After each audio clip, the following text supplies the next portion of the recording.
My dear friend Jason once told me, travel slows down time. I believe him.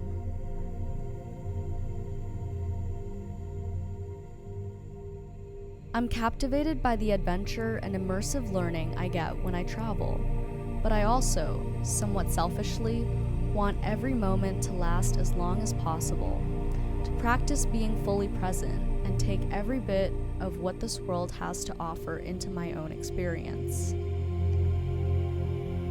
For the past 3 weeks, I traveled to Milan, Venice, Verdun, and Paris to push myself to become more comfortable in uncomfortable situations and to reflect on my life during these past 4 years.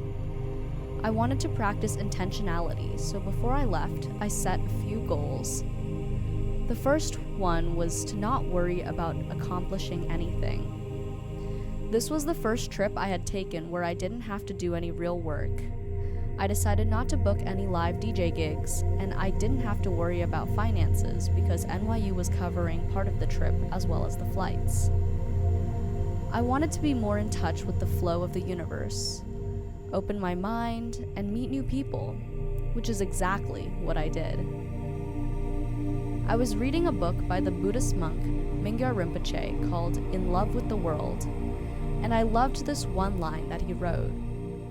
New species grow and develop at the edge of ecosystems, the emptiness of destruction. I found the words to be extremely profound, especially in these desperate times. I thought about all the artists that inspire me and how they work at the edges of social acceptability, the avant-garde, and what has yet to be defined. I reflected on my own art and how I'm trying to do that through my experimentation with AI and combining mediums in new ways. Sometimes I wonder if I am over-intellectualizing the process because it feels like my art is missing life. I get so caught up in the small details, trying to do something that has never been done before and what others are thinking of me. But since coming back from this trip, I was humbled by my experiences and the people whom I met. I noticed that I've been chasing after a dream that I know won't actually bring me happiness, and I had to go back and ask myself what it is that I truly want. What is my definition of success? I wanted to create work that I was truly proud of, share it with others, and inspire them to be as bold and experimental as I was trying to be. During my time in France, I attended a 5-day meditation retreat at Healing Spring Monastery, where I became aware of many feelings that I had been hiding inside of myself. I often looked for validation and approval from other people before even trying to impress myself, and I had lost touch with who I was in the present moment. Someone I had just met had said to me, "It doesn't matter who you were in the past or where you come from. The only thing that matters is who you are in this moment." And that changed the way I interacted with people, thought about myself, and made me realize that so many of the things I had held on to didn't matter to me at all. I realized that if I listened closely to my body, it would tell me what to do next, and that I could find peace within myself, because it has always been there. All living things are connected. That is the principle of interbeing. I've began to notice the cycles in nature, in people, and in our society. Everything happens in a cycle, and Buddhists recognize this as the cycle of suffering, or samsara. While I was at the monastery, I felt like I was breaking this cycle. I was resisting and rebelling against the wave of what society expects us to be or do.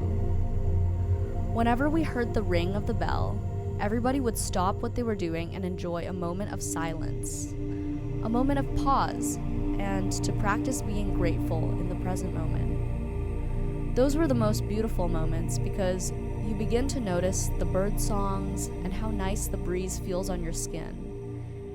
We are reminded that we have more than enough conditions to be happy, and that true happiness comes from the acknowledgement of others' happiness and suffering.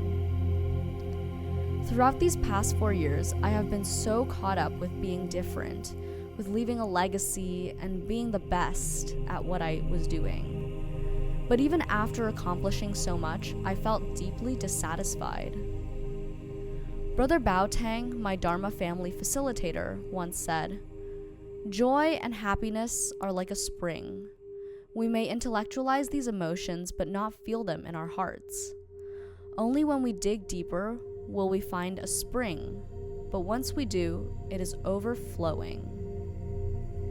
This really touched me deeply because I had always felt incapable of feeling happiness in my heart. I felt like I was only projecting a facade of it, but through the mindfulness practices at the retreat, I've begun to slowly unpeel the layers that had stopped me from tapping into my sensitivity because I was afraid.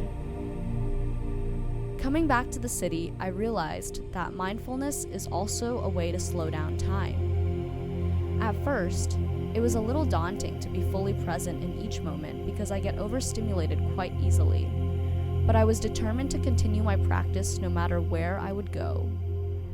Perhaps that is what resilience means. We may not be able to go back to the past and change what happened to us, but we do have the ability to confront the context and repair ourselves by overcoming those habits and traumas. I'm still working on many of these things, and I have a long way to go. But for now, I can take it one mindful step at a time.